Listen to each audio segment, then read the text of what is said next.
பிறந்த குழந்தைக்கு என்னென்ன சத்து மருந்து குடுக்கணும் அப்படின்னு நான் ஏற்கனவே வீடியோல பேசியிருந்தேன். பட் குழந்தை பிறந்தோனே என்னென்ன பிளட் டெஸ்ட் எடுக்கணும் அண்ட் பிளட் டெஸ்ட் அவசியமா எடுக்கணுமா? இந்த டவுட்ஸ் எல்லாம் நெறைய பேருக்கு இருக்கு. வாங்க கிளியர் பண்ணிடலாம். குழந்தை பிறந்து 48 மணி நேரம் கழிச்சு, அதாவது 3வது நாள் 3 டெஸ்ட் பண்ணணும். நம்பர் 1 குழந்தைக்கு ஜாண்டிஸ் இருக்கா? அதாவது மஞ்சக்காமாலை இருக்கா அப்படின்னு பிலிரூபின் லெவல்ஸ் பார்க்கணும். 2வது தைராய்டு ஃபங்க்ஷன் டெஸ்ட். குழந்தைங்களுக்கு ஏதாவது தைராய்டு ஹார்மோன்ல பிரச்சனை இருக்கான்னு பார்க்குற டெஸ்ட். 3வது குழந்தையோடைய பிளட் குரூப்.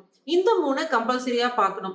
அது இல்லாம குழந்தைங்களுக்கு வரக்கூடிய ஜெனடிக், அதாவது மரபணு சார்ந்த நோய்களையும் ரொம்ப ரொம்ப சிம்பிளா ஒரு 4 சொட்டு பிளட் வச்சு நம்மளால செக் பண்ண முடியும். ஆமாங்க, இது பேரு தான் new born screening.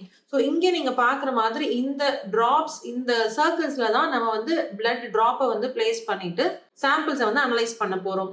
50 condition 60 condition கிட்ட நம்ம இந்த சிம்பிள் டெஸ்ட் மூலியமா கண்டுபிடிக்கலாம். இந்தியாவில் இது ஒன்றும் ஸ்டாண்டர்டைஸ்ட் கிடையாது. பட் நிறைய வெஸ்டர்ன் கண்ட்ரீஸ்ல நியூ பார்ன் ஸ்கிரீனிங் வந்து கம்பல்சரி.